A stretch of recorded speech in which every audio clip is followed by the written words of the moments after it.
السلام علیکم ورحمۃ اللہ وبرکاتہ۔ دوستو، میں ثناء اللہ صادق تیمی اور آج ایک اہم موضوع پہ آپ سے گفتگو مقصود ہے۔ عام طور پہ ہمارا جو سماج ہے وہ کہی گئی باتوں کو قبول کر لیتا ہے، بہت ساری افواہیں پھیلتی ہیں، بہت سارے مسکنسیپشنز، اسٹیریوٹائپس جان بوجھ کر پھیلائے جاتے ہیں اور بالعموم لوگ ان کو ہو بہو قبول کر لیتے ہیں۔ ہم لوگ جس سماج سے آتے ہیں، اگر بر صغیر کے سماج کو آپ ذہن میں رکھیں تو آپ دیکھیں گے کہ ہمارا جو مسلم سماج ہے وہ مسلکی سطح پہ کئی خانوں میں بٹا ہوا ہے۔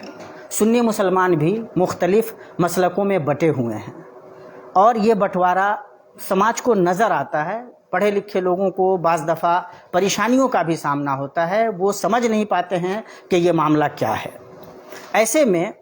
ایک افسوسناک جو صورتحال دیکھنے کو ملتی ہے وہ یہ کہ بہت سارے لوگ جان بوجھ کر ایک دوسرے کے خلاف غلط فہمیوں کو، افواہوں کو عام کرنے کا کام کرتے ہیں، جھوٹ بولتے ہیں اور اس جھوٹ کو پروان چڑھاتے ہیں، فروغ دیتے ہیں، لوگوں تک لے کر کے جاتے ہیں۔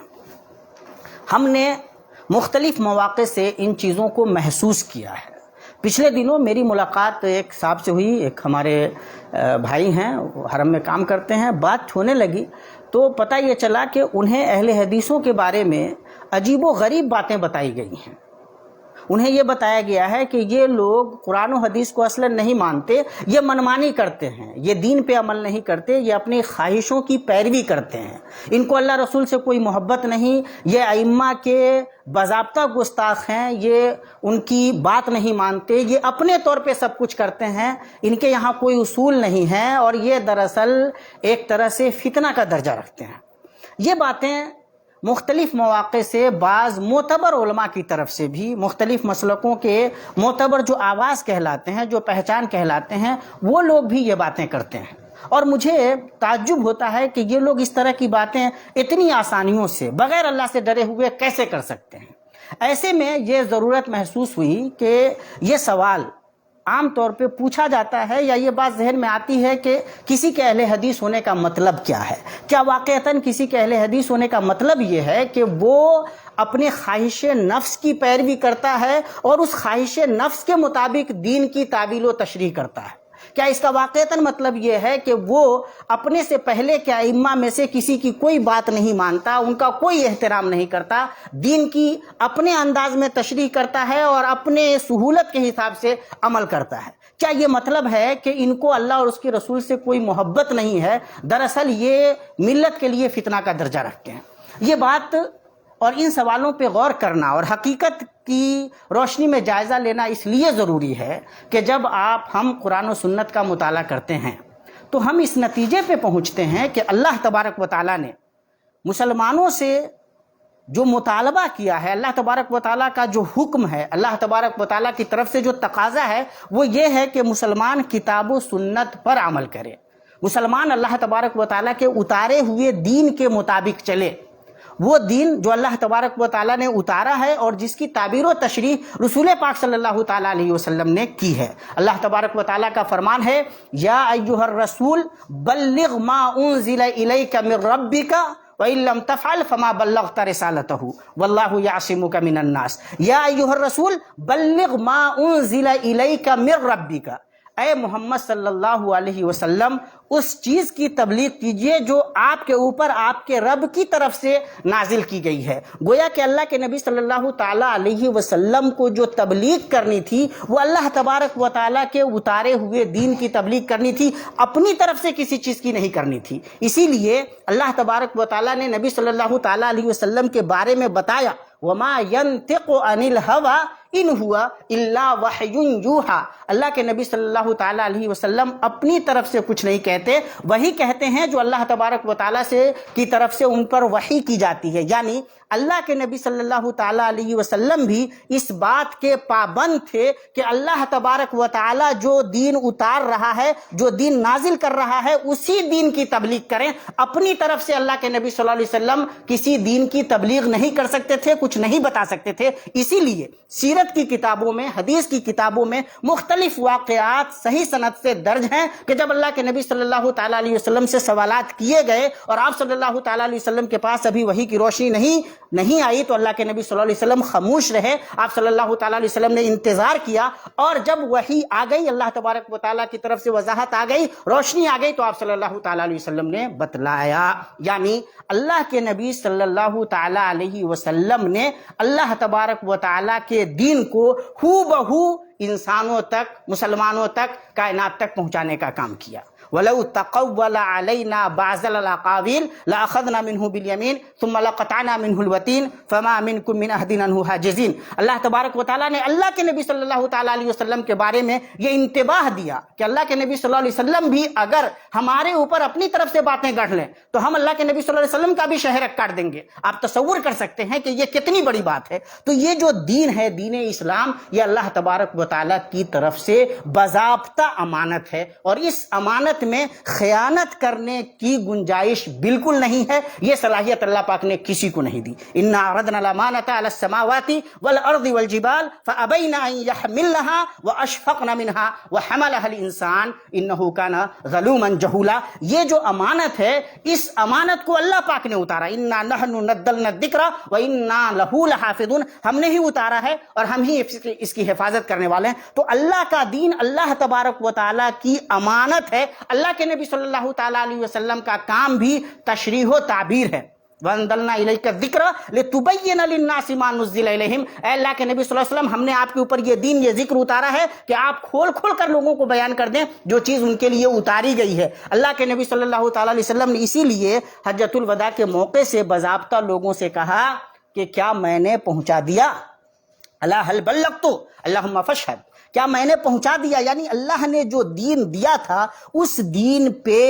ہو بہو عمل کرنا، جیسا اللہ پاک کا حکم ہوا اور جس طرح سے اس دین کو پہنچانا تھا، اس طرح سے اللہ کے نبی صلی اللہ علیہ وسلم نے اس دین کو پہنچانے کا کام کیا۔ یہ جو آپ صلی اللہ علیہ وسلم نے پہنچایا، عمل کر کے دکھلایا، جو آپ کی ذمہ داری تھی، یہ آپ صلی اللہ علیہ وسلم نے صحابہ کرام کے پاس کیا۔ آپ صلی اللہ علیہ وسلم نے باضابطہ ایک امت تیار کی، ایک جماعت تیار کی۔ اللہ تبارک و تعالیٰ نے منتخب لوگوں کو اللہ کے نبی صلی اللہ تعالیٰ علیہ وسلم کا صحابہ بنایا۔ یہ دنیا کے انبیاء کے بعد سب سے بہترین لوگ تھے، ہر اعتبار سے۔ ہر اعتبار سے انبیاء کے بعد یہ دنیا کے، کائنات کے سب سے اچھے لوگ تھے، جن کو اللہ تبارک و تعالیٰ نے اللہ کے نبی صلی اللہ علیہ وسلم کے صحابہ کے طور پہ قبول کیا، اور انہوں نے اللہ کے نبی صلی اللہ تعالیٰ علیہ وسلم کے ایک ایک عمل کو، ایک ایک فرمان کو اپنی عملی زندگیوں میں ڈھال کر کے، باضابطہ یاد کر کے ریکارڈ کر دیا۔ اسی لیے محدثین کی جو کوششیں ہیں، امت کی جو کوشش ہوئی کہ اس دین کو محفوظ کیا جائے، قرآن کریم کی حفاظت کی، اللہ تبارک و تعالیٰ نے ذمہ داری لی۔ اس کا مطلب یہ تھا کہ نبی صلی اللہ تعالیٰ علیہ وسلم کی زندگی کی، آپ صلی اللہ علیہ وسلم کی سیرت کی، آپ صلی اللہ علیہ وسلم کے احادیث کی، آپ صلی اللہ علیہ وسلم کی سنت کی حفاظت کی ذمہ داری بھی ضمناً اللہ تبارک و تعالیٰ نے لے لی۔ اسی لیے ایسے لوگ اللہ تبارک و تعالیٰ نے پیدا کیے جنہوں نے اللہ کے نبی صلی اللہ تعالیٰ علیہ وسلم کی پوری زندگی کو باضابطہ ریکارڈ کیا۔ اس لیے پوری نامعلوم تاریخ میں، پوری معلوم تاریخ میں سوائے نبی صلی اللہ تعالیٰ علیہ وسلم کے کوئی ایسی دوسری شخصیت نہیں جس کی زندگی کی اتنی ساری جزیات، اتنی ساری تفصیلات کے ساتھ کسی کی زندگی اس طرح سے محفوظ ہو جس طرح سے اللہ کے نبی صلی اللہ تعالیٰ علیہ وسلم کی زندگی محفوظ ہے۔ اور اس ایک زندگی کو، ایک سیرت کو محفوظ کرنے کے لیے 5 لاکھ لوگوں کی زندگیاں محفوظ کی گئیں، ان کے ایک ایک ڈیٹیل کو رکھا گیا تاکہ یہ جو دین اللہ تبارک و تعالیٰ کی امانت ہے اور اس امانت کی جو تشریح کی گئی ہے وہ بھی امانت ہے، اس لیے اس کو اسی طرح سے رہنے دیا جائے جس طرح سے یہ دین اترا اور جس طرح سے نبی صلی اللہ تعالیٰ علیہ وسلم نے اس کی تشریح کی۔ تمام محدثین کرام کی کوششوں کا بنیادی طور پہ محور یہی ہے کہ اس دین کو اس طرح سے رہنے دیا جائے جس طرح سے اللہ تبارک و تعالیٰ نے اتارا اور جس طرح سے نبی صلی اللہ تعالیٰ علیہ وسلم نے اس پہ عمل کیا اور عمل کر کے دکھلایا۔ تو ہم اہل حدیث ہم جب کہتے ہیں کہ ہم قرآن و سنت کو بنیاد مانتے ہیں تو دراصل ہم اللہ تبارک و تعالیٰ کی اس امانت کو اسی طرح سے ماننے کے قائل ہیں، اور محدثین کرام نے دراصل اس امانت کو ہو بہو اسی طرح رہنے دینے کی کوشش کی، اسی طرح محفوظ کرنے کی کوشش کی۔ ہم اسی طرح اس پہ عمل کرنے کو اپنی ذمہ داری سمجھتے ہیں، اور یہ حکم ہے اللہ تبارک و تعالیٰ کا، اطیعوا اللہ ورسولہ ولا تنازعوا فتفشلوا وتذہب ريحکم، اللہ کی اور اس کے رسول کی اطاعت کرو اور لڑو جھگڑو مت، فتفشلوا ورنہ ناکام ہو جاؤ گے، وتذہب ريحکم اور تمہاری ہوا اکھڑ جائے گی۔ ذمہ داری جو مسلمان کی ہے، ایمان والے کی ہے، وہ اللہ اور اس کے رسول کے اطاعت کی ہے۔ یا ایھا الذین آمنوا اطیعوا اللہ واطیعوا الرسول واولی الامر منکم فان تنازعتم فی شیء فردوہ الی اللہ والرسول، اے ایمان والو، اللہ کی اطاعت کرو، رسول اللہ صلی اللہ علیہ وسلم کی پیروی کرو، اور جو تمہارے یہاں صاحبان امر ہیں، سربراہ ہیں، تمہارے علماء ہیں، ان کی بات مانو۔ لیکن اگر کسی معاملے میں کوئی اختلاف ہو جائے تو اختلاف کے تصفیہ کے لیے کتاب اللہ اور سنت رسول اللہ کی طرف لوٹو، اللہ اور اس کے رسول کی طرف باتوں کو لوٹاؤ۔ یعنی ایک مسلمان کی جو ذمہ داری ہے وہ اللہ اور اس کے رسول کو ماننے کی ذمہ داری ہے، دین کو ماننے کی ذمہ داری ہے، کسی فرد کو ماننے کی ذمہ داری نہیں ہے۔ اسی لیے کوئی آدمی یہ دعویٰ نہیں کر سکتا قرآن و سنت کے کسی بھی حکم سے، کسی نص سے، کسی آیت یا حدیث میں اللہ اور اس کے رسول کے علاوہ اور صحابہ کرام کے طرز تعامل کے علاوہ اللہ تبارک و تعالیٰ نے اس امت کو کسی چیز کا پابند کیا ہو، اس کی کوئی دلیل کہیں نہیں ملتی۔ اللہ تبارک و تعالیٰ کے کلام میں، نبی پاک صلی اللہ تعالیٰ علیہ وسلم کی احادیث میں کہیں کوئی یہ دلیل نہیں مل سکتی کہ اللہ تبارک و تعالیٰ نے اپنے نبی کے علاوہ اور نبی کے صحابہ کے طرز تعامل کے علاوہ، ان کے فہم کے علاوہ، اللہ تبارک و تعالیٰ نے کبھی کسی فرد کے بارے میں کہا ہو کہ ان کو پیشوا یا رہنما بنا لیا جائے اس طرح کہ وہ اللہ کے نبی صلی اللہ تعالیٰ علیہ وسلم کی جگہ لے سکیں۔ اس لیے جب ہم یہ کہتے ہیں کہ ہم قرآن و سنت کو مانتے ہیں، ہم اللہ کے نبی صلی اللہ تعالیٰ علیہ وسلم کی پیروی کرتے ہیں، آپ صلی اللہ تعالیٰ علیہ وسلم کی تشریح کے مطابق دین پر عمل کرتے ہیں، اور صحابہ کرام رضوان اللہ تعالیٰ علیہم اجمعین کے فہم کو ہم اپنے لیے بنیاد، رہنما اور دلیل سمجھتے ہیں، اس کی وجہ یہ ہے کہ اس کے لیے بھی حکم اللہ تبارک و تعالیٰ نے دیا ہے۔ فَإِنْ آمَنُوا بِمِثْلِ مَا آمَنْتُمْ بِهِ، اگر وہ اس طرح سے ایمان لے آئے جس طرح سے تم ایمان لائے ہو، وَيَتَّبِعْ غَيْرَ سَبِيلِ الْمُؤْمِنِينَ، یعنی اگر صحابہ کرام کے راستے کے علاوہ کوئی دوسرا راستہ اختیار کریں تو ایسے لوگ کامیاب نہیں ہونے والے ہیں، ایسے لوگوں کا اعتبار نہیں ہے۔ تو ہم اللہ کے نبی صلی اللہ تعالیٰ علیہ وسلم کے تربیت یافتہ، جنہوں نے اللہ کے نبی صلی اللہ علیہ وسلم کی تعلیم و تربیت اور آپ صلی اللہ علیہ وسلم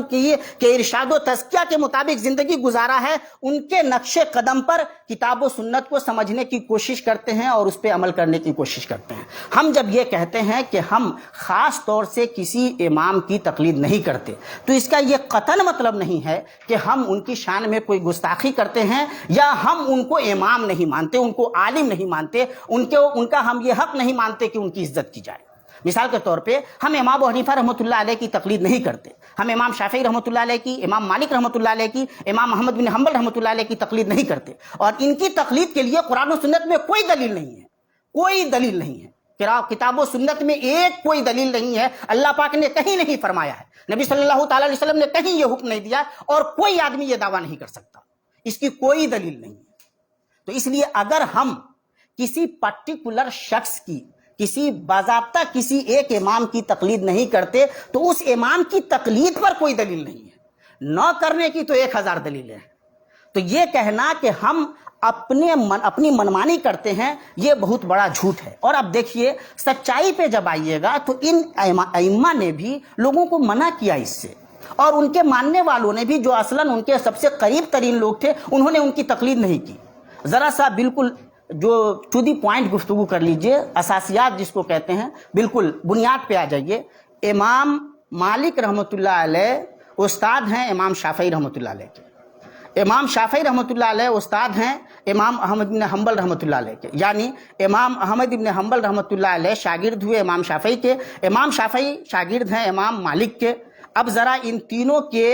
یہ تینوں الگ الگ ائمہ ہیں، یعنی جو 4 بڑے ائمہ مانے جاتے ہیں فقہ کے معاملے میں، ان چاروں میں سے 3 ایک دوسرے کے استاد اور شاگرد ہیں، اور تینوں کی فقہ الگ الگ ہے۔ اگر یہ تقلید اتنی ہی ضروری ہوتی تو امام شافعی کو امام مالک کی تقلید کر لینی تھی، امام محمد بن حنبل رحمۃ اللہ علیہ کو امام شافعی رحمۃ اللہ علیہ کی تقلید کر لینی تھی، انہوں نے تو ایسا نہیں کیا۔ اسی لیے لا تقلدنی، حضرت امام محمد بن حنبل رحمۃ اللہ فرماتے ہیں نہ میری تقلید کرو، ولا تقلدن مالکا ولا الشافعیہ، اور نہ مالک کی تقلید کرو اور نہ شافعی کی۔ وَخُذُوا مِنْ حَيْثُ أَخَذُوا، وہ جس طرح قرآن و سنت سے دلیل پکڑتے ہیں اس کے مطابق، قرآن و سنت کے مطابق عمل کرتے ہیں، تم بھی وہی کرو۔ تو ایک مسلمان کے کرنے کا کام دراصل یہی ہے۔ اب آئیے ذرا، امام ابو حنیفہ رحمۃ اللہ علیہ کے دو بڑے مشہور شاگرد ہیں، امام ابو یوسف رحمۃ اللہ علیہ اور امام محمد رحمۃ اللہ علیہ۔ کوئی بھی جانکار آدمی جو فقہ حنفی سے واقف ہے اس کو یہ بات معلوم ہوگی کہ بہت سارے مسائل میں یہ دونوں بڑے ائمہ، امام ابو یوسف رحمۃ اللہ علیہ اور امام محمد رحمۃ اللہ علیہ، امام ابو حنیفہ رحمۃ اللہ علیہ سے اختلاف کرتے ہیں۔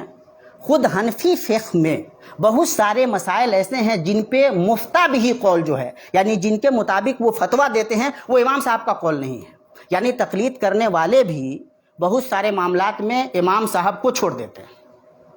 یہ بہت سمجھنے کی ضرورت ہے۔ ان چاروں کو متعین کرنے کی اور ان چاروں میں سے پھر کسی ایک کو اپنے لیے خاص کر لینے کی کوئی شرعی دلیل نہیں ہے، کوئی شرعی دلیل نہیں۔ جو تعامل ہے امت کا بڑے بڑے ان فقہ کے ماننے والے لوگوں میں، ان ائمہ کے ماننے والے لوگوں میں جو بڑے بڑے لوگوں کا تعامل ہے وہ یہ ہے کہ وہ ان کی ہر بات کو حرف آخر نہیں سمجھتے، تقلید شخصی کے، یعنی کہ وہ عملاً قائل نہیں ہیں۔ بہت سارے معاملات میں وہ مفتہ بھی قول کی طرف جاتے ہیں، بعد کے علماء نے جو باتیں کہی ہیں ان کو قبول کر لیتے ہیں۔ اس لیے یہ کہنا کہ ہم اہل حدیث ائمہ کی شان میں گستاخی کرتے ہیں اور اپنی منمانی کرتے ہیں، یہ انتہائی درجے میں بودی بات ہے، ایک غلط الزام ہے، اور ایسا الزام لگانے والوں کو اللہ سے ڈرنا چاہیے۔ ہمارا ماننا یہ ہے بنیادی طور پہ یہ تمام ائمہ اللہ کے دین کے محافظ تھے، اللہ کے دین کی تبلیغ و تشریح کرنے والے تھے۔ انہوں نے اپنی سمجھ کے مطابق اپنے طور پہ بڑی اچھی کوششیں کی، جہاں پہ ان کی کوششیں اچھی رہیں، کتاب و سنت کے مطابق ہیں، ہم ان کو مانتے ہیں، ان کا احترام کرتے ہیں، ان کے لیے دعائیں کرتے ہیں۔ اور جہاں کہیں ایسا محسوس ہوتا ہے کہ یہ صحیح معاملے تک نہیں پہنچ سکے، کوئی چوک ہو گئی یا صحیح دلیل ان تک نہیں پہنچ سکی، ہم انہیں معذور سمجھتے ہیں، اور جو صحیح دلیل کتاب و سنت کی سمجھ میں آتی ہے اور وہ بھی جو بڑے بڑے اساتین ہیں ان کے فہم کے مطابق، ہم ان کے مطابق عمل کرتے ہیں۔ اور ہم بطور خاص صحابہ کرام رضوان اللہ علیہم اجمعین کو اپنا محور و ماوا سمجھتے ہیں، ان کے فہم کو سب سے آگے رکھتے ہیں۔ یہ جو بات عام طور سے کہی جاتی ہے کہ ہم ائمہ کا احترام نہیں کرتے، یہ دراصل اگر انصاف سے دیکھیں گے تو ہم ہی سب سے زیادہ احترام کرتے ہیں۔ ہم ان کے صحیح نقش قدم پہ چلتے ہیں، ان کا جو صحیح طریقہ تھا کہ کتاب و سنت کو ماننا چاہیے، کسی کی ذاتی طور پہ، شخصی طور پہ تقلید نہیں ہونی چاہیے، اس کی کوئی شرعی دلیل نہیں ہے۔ ایک بات اور سمجھنے کی ہے، ایک بھول عام طور پہ ہوتی ہے کہ جو لوگ اپنے آپ کو اہل حدیث کہتے ہیں ان کے عام لوگوں کو بھی ایک طرح کا غرہ ہو جاتا ہے کہ وہ بھی مجتہد ہیں یا وہ بھی قرآن و سنت کو اپنے طور پہ سمجھ کر کے عمل کر سکتے ہیں، تو یہ نادانی ہے۔ یہ بات کوئی سمجھدار آدمی نہیں کہتا۔ اسی لیے جو باضابطہ راسخین فی العلم علماء ہے ان کی طرف رجوع کرنے کے لیے اللہ پاک نے بھی حکم دیا ہے، اور یہ ہماری ذمہ داری ہے کہ جو لوگ کتاب و سنت کو باضابطہ پڑھتے ہیں، جنہوں نے باضابطہ دراسہ کیا ہے، باضابطہ تحصیل علم کیا ہے، ان سے رجوع ہونا چاہیے، اور یہی طریقہ ہے۔ اور ان کی ذمہ داری ہے، ان علماء کی ذمہ داری ہے کہ وہ لوگوں کو کتاب و سنت کی روشنی میں بتائیں، یہ ان کی ذمہ داری ہے۔ اسی لیے جب ہم تقلید کے معاملے کو دیکھتے ہیں تو یہ معاملہ عام انسانوں سے کم اور علماء سے زیادہ جڑا ہوا ہے۔ یہ علماء کی ذمہ داری ہے کہ وہ کتاب و سنت کی روشنی میں مسئلہ بتاویں۔ مثال کے طور پر ایک عالم سے پوچھا گیا کہ اس مسئلے میں کتاب و سنت کی روشنی کیا ہے وہ بتائیے، تو اس کی ذمہ داری یہ ہے کہ وہ کتاب و سنت کی روشنی میں، دلائل کتاب و سنت کی روشنی میں جواب دے۔ اس کی یہ ذمہ داری نہیں ہے کہ اس سے پہلے کسی عالم نے کیا فتویٰ دیا ہے وہاں سے اٹھاوے اور وہ ڈال دے، بغیر یہ چیک کیے ہوئے کہ کتاب و سنت کی اصلاً روشنی کیا ہے۔ تو یہ دراصل یہ جو معاملہ ہے یہ علماء سے زیادہ جڑا ہوا ہے بنسبت عوام کے۔ ان کی تو ذمہ داری یہ ہے، عوام کو یہ چاہیے کہ وہ علماء سے کہیں کہ کتاب و سنت کی روشنی میں ہمیں اس کا جواب چاہیے، اور یہ اب علماء کی ذمہ داری ہے کہ وہ کتاب و سنت کی روشنی میں جواب دے رہے ہیں یا نہیں دے رہے ہیں۔ ہم جب اس پورے مسئلے کو اس طرح سے دیکھیں گے تو باتیں سمجھ میں آئیں گی۔ امام مالک رحمۃ اللہ علیہ، موطا امام مالک ان کی بڑی مشہور کتاب ہے، حدیث کی کتاب ہے۔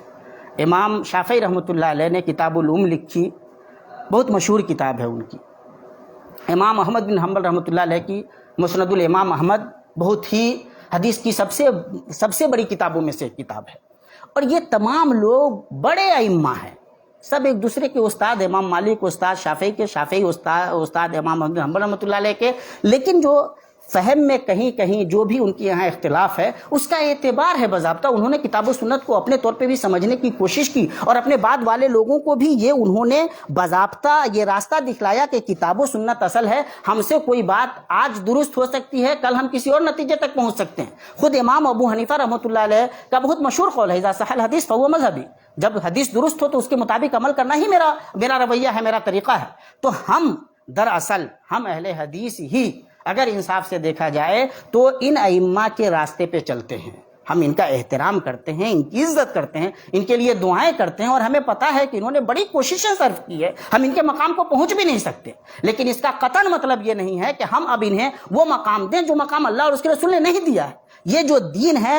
اللہ پاک کی امانت ہے، اللہ تبارک و تعالیٰ نے یہ حق نبی صلی اللہ تعالیٰ علیہ وسلم کو بھی نہیں دیا کہ وہ اپنی طرف سے کوئی بات کہہ دے۔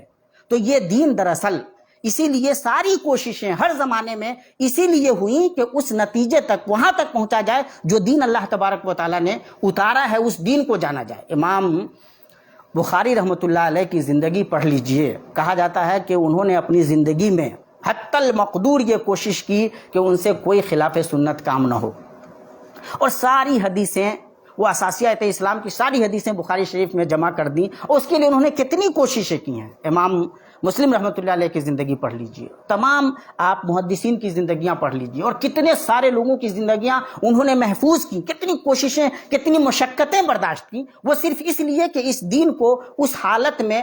اسی حالت میں رہنے دیا جائے جس حالت میں اللہ پاک نے اتارا ہے۔ تو یہ جو دین ہے یہ امانت ہے، اور اس امانت کے بارے میں کسی قسم کی الٹی سیدھی باتیں پھیلا دینا، لوگ جب آپ سے سوال کریں، آویں پوچھیں کہ آپ کوئی عمل کرتے ہیں تو کیوں کرتے ہیں، اس کی قرآن و سنت سے دلیل کیا ہے، تو بجائے اس کے کہ آپ قرآن و سنت سے دلیل دیجئے، آپ یہ کہنا شروع کر دیجئے کہ یہ فتنہ اٹھا رہے ہیں، یہ انتہائی درجے میں غلط بات ہے، یہ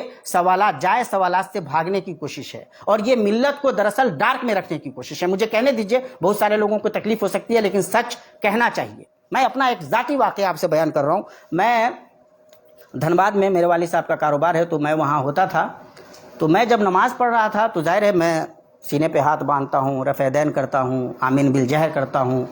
اور رکوع سجدہ وغیرہ میں جاتا ہوں۔ تو جو اہل حدیثوں کے پڑھنے کا طریقہ ہے باضابطہ وہ اطمینان سے پڑھتے ہیں، اللہ کے نبی صلی اللہ علیہ وسلم کی جس طرح سے حدیث ہے حتی تطمئن قائدا حتی تطمئن راکعا حتی تطمئن ساجدا، ان پہ ہم لوگ عمل کرنے کی، ان حدیثوں پہ عمل کرنے کی کوشش کرتے ہیں۔ تو ہم سے ایک صاحب نے کہا کہ بھائی یہ ساری مسجد میں سب لوگ ایک طرح سے نماز پڑھتے ہیں، آپ کے نماز پڑھنے کا طریقہ بالکل الگ ہے، ایسا کیوں ہے، کیا یہ دو اسلام ہے؟ میں نے ان سے پوچھا کہ آپ نے کیا پڑھائی وڑھائی کی ہے؟ تو وہ انگریزی تعلیم یافتہ آدمی تھے، تھوڑی بہت معلومات تھی ان کو۔ میں نے کہا ایسا ہے کہ اگر میں آپ کو کوئی بات بتاؤں گا تو آپ کو لگے گا کہ میں ایسے ہی ہانک رہا ہوں، تو آپ یہ سوال تب کیجئے گا جب امام صاحب ہمارے وہاں پہ ہوں، تو امام صاحب کے رہتے ہوئے جب آپ یہ سوال کریں گے تو آپ کو یہ سمجھ میں آئے گا کہ میں ایسا کیوں کر رہا ہوں اور میرا کرنا درست ہے یا نادرست ہے۔ چنانچہ اسی دن ظہر میں انہوں نے سوال کیا تھا، عصر میں ہم نے کہا کہ امام صاحب ہوں گے تو آپ، اور وہ عام طور پہ عصر کی نماز میں نماز کے بعد کے جو اذکار ہیں اس کا بھی مسنون اذکار کا اہتمام کرتے ہیں ہمارے حناب بھائی بھی، بقیہ نمازوں میں نہیں کرتے، وہ فوراً سلام پھرنے کے بعد دعائیں مانگ لیتے ہیں۔ ابھی ان چیزوں کی کیا دلیل ہے وہ اللہ بہتر جانتا ہے۔ خیر، تو وہ امام صاحب بیٹھے ہوئے تھے، میں بھی تھا، اور میں انتظار میں تھا کہ وہ پوچھیں گے، تو انہوں نے امام صاحب کی موجودگی میں وہ سوال کیا، تو میں نے کہا امام صاحب آپ جواب دیں گے یا میں دوں؟ تو انہوں نے کہا نہیں آپ سے پوچھ رہے ہیں تو آپ بتائیے۔ تو میں نے کہا یہاں پہ کوئی حدیث کی کتاب ہے؟ تو مشکات شریف اتفاق سے وہاں وہ کتاب موجود تھی، میں گیا مشکات لے کر کے آیا، اور میرے عمل کے جتنے دلائل ہیں اللہ کے نبی صلی اللہ علیہ وسلم کی احادیث میں نے کھول کر کے ان کو بتائے، پڑھ کر کے سنایا، اس کا ترجمہ کیا، اور میں نے کہا کہ امام صاحب بیٹھے ہوئے ہیں، آپ ان سے پوچھ لیجئے کہ میں جو کر رہا ہوں وہ حدیثوں میں ہے یا نہیں ہے۔ تو اب وہ ظاہر ہے امام صاحب تھوڑی دیر کے لیے بیچارے وہ عجیب کنفیوژن یا تذبذب کے شکار ہوئے کہ وہ کیا جواب دے، تو انہوں نے کہا کہ نہیں دونوں طرح سے ہے۔ اس آدمی کو جنہوں نے ہم سے سوال کیا تھا ان کو یہ بات سمجھ میں آ گئی کہ بات کیا ہے۔ تو میرا مطلب یہ ہے کہ آج اگر اہل حدیث حضرات یا نئی نسل قرآن و سنت کو سنتی ہے، پڑھتی ہے، اس کے ذہن میں سوالات آتے ہیں، وہ آپ سے پوچھتی ہے کہ یہ جو عمل آپ کر رہے ہیں اس کی قرآن و سنت میں کیا دلیل ہے، تو دلیل دیجئے، اور نہیں ہے تو مانیے، لوگوں کو اللہ کے دین پہ عمل کرنے دیجئے۔ اللہ تبارک و تعالیٰ نے آپ سے اسی کا مطالبہ کیا ہے، یہ اللہ پاک کی امانت ہے۔ یہ کہہ کر کے یہ فتنہ اٹھا رہے ہیں، الٹے سیدھے سوالات کرتے ہیں، یہ الٹے سیدھے سوالات نہیں ہیں، یہی دین ہے، یہ اللہ پاک کا اتارا ہوا نازل کردہ دین ہے، اللہ تبارک و تعالیٰ کی امانت ہے، اور دین قرآن و سنت کا نام ہے۔ الدین ما قال اللہ وقال رسولہ وما سوا ذلک وسواس الشیاطین۔ تو دین اللہ اور اس کے رسول کے فرمان کا نام ہے، کتاب اللہ اور سنت رسول اللہ کا نام ہے، اور ایک مسلمان ہونے کی حیثیت سے، عالم ہونے کی حیثیت سے کسی کی بھی یہ ذمہ داری ہے کہ جب اس سے پوچھا جائے کہ آپ کوئی عمل کر رہے ہیں اس کی کتاب و سنت میں کیا دلیل ہے تو وہ بتا دے۔ اس طرح کے سوالات ناجائز سوالات نہیں ہیں، یہ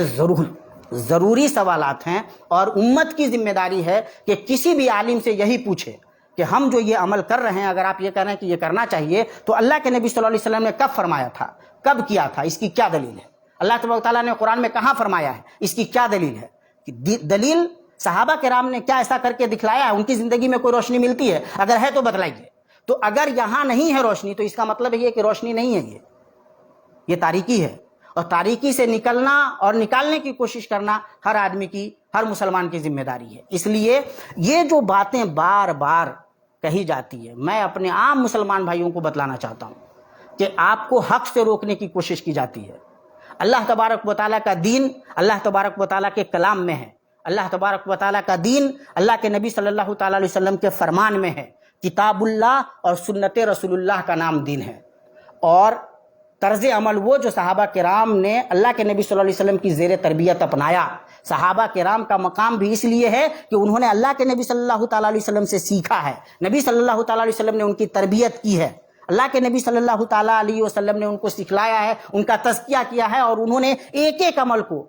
حرز جا بنایا ہے، باضابطہ مضبوطی سے پکڑا ہے۔ اس لیے طرز عمل اللہ کے نبی صلی اللہ تعالیٰ علیہ وسلم کے صحابہ کا اسی لیے معتبر ہے، یعنی یہ بلا واسطہ نہیں ہے، بال واسطہ ہے، نبی صلی اللہ تعالیٰ علیہ وسلم کی وجہ سے۔ اسی لیے لا طاعۃ لمخلوق فی معصیۃ الخالق، جہاں اللہ تبارک و تعالیٰ کی نافرمانی ہو رہی ہو تو کسی دوسرے انسان کی فرما برداری نہیں کی جائے گی۔ یہ اللہ کا دین ہے، اور اللہ کا دین اللہ تبارک و تعالیٰ کی امانت ہے۔ اس نے نبی صلی اللہ تعالیٰ علیہ وسلم کو یہ ذمہ داری دی تھی کہ اس دین کو عملاً، قولاً، فعلاً، سیرتاً، اخلاقاً، خلقاً اچھی طرح کر کے دکھلا دیں، بتلا دیں۔ نبی صلی اللہ تعالیٰ علیہ وسلم نے یہی کیا۔ ہر زمانے میں امت کے بے خواہ علماء کرام نے یہی کیا ہے کہ امت کو قرآن و سنت سے نزدیک کرنے کی، قرآن و سنت سے قریب لانے کی، اور قرآن و سنت کے مطابق عمل کروانے کی کوشش کی ہے۔ ہندوستان میں شاہ ولی اللہ محدث دہلوی رحمۃ اللہ علیہ کا کام دیکھ لیجئے، کیا کیا انہوں نے؟ موطا کی 2 شرحیں لکھی، کیا کیا؟ قرآن کریم کا اس زمان میں فارسی زبان رائج تھی، قرآن کریم کا فارسی زبان میں ترجمہ کیا، اور دیکھ لیجئے جو آدمی بھی حجت اللہ البالغہ پڑھے گا وہ سمجھ جائے گا کہ کتاب و سنت پہ عمل کرنے کا مطلب کیا ہے۔ اور جب کبھی آپ یہ باتیں کہتے ہیں کہ یہ لوگ جو ڈائریکٹ کتاب و سنت پہ عمل کرنے کی بات کرتے ہیں، صحابہ کرام کو اپنا محور سمجھتے ہیں، یہ لوگ منمانی کرتے ہیں یا خواہشات نفس کی پیروی کرتے ہیں، تو دراصل آپ ایک ایسا الزام لگاتے ہیں جس کے لیے آپ کے پاس کوئی دلیل نہیں ہے، اور آپ کو اللہ سے ڈرنا چاہیے۔ یہ دراصل خراب قسم کا الزام ہے،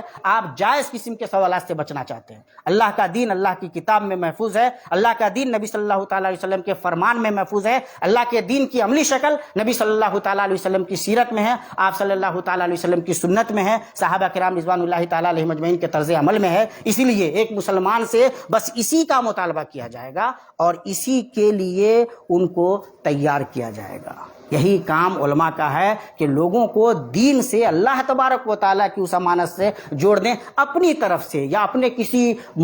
بزرگ اکابر اور دس دیٹ کی طرف سے جوڑنے کا کام یہ اللہ تبارک و تعالیٰ نے اس کا ذمہ ہمیں نہیں دیا ہے۔ کتاب و سنت کی کوئی دلیل ایسی نہیں ہے جس سے اس چیز کو ثابت کیا جائے۔ یہ باتیں کہنا اس لیے ضروری ہو جاتی ہیں کہ یہ سچائیاں ہیں، اور ان سچائیوں کا اظہار لوگوں کو اللہ کے دین سے جوڑنے کے لیے ضروری ہے۔ ماہ رمضان کا مقدس مہینہ چل رہا ہے، گزارش کروں گا کہ اللہ کے دین سے جڑنا چاہتے ہیں تو اللہ کا کلام پڑھیے، نبی صلی اللہ تعالیٰ علیہ وسلم کی تشریحات کی روشنی میں پڑھنی ہے، آپ نبی صلی اللہ تعالیٰ علیہ وسلم کی سنت پڑھیے، آپ صلی اللہ علیہ وسلم کی سیرت پڑھیے، نبی صلی اللہ تعالیٰ علیہ وسلم کی جو حدیثوں کو معتبر کتابوں میں جمع کیا گیا ہے، بخاری مسلم شریف کے ترجمے اب موجود ہیں، بغیر کسی روک ٹوک کے پڑھیے، اور جہاں کہیں مسئلہ نظر آوے راسخین فی العلم جو علماء ہے، معتبر جو علماء ہے جنہوں نے باضابطہ پڑھائی کی ہے، اسی لیے جب ہم حدیثوں پہ اس طرح کے الزامات رکھے جاتے ہیں، ارے ان کو فقہ وغیرہ سے کوئی مطلب نہیں، ان کو کچھ نہیں آتا جاتا ہے، تو یہ دراصل انتہائی درجے کی مطلب سمجھ لیجئے کہ الزام تراشی ہوتی ہے۔ ہم بچپن سے بالکل شروعاتی دور سے اپنے بچوں کو حدیث کی کتابیں پڑھاتے ہیں، پہلے منتخب چھوٹی کتابیں اردو میں، پھر منتخبات عربی میں،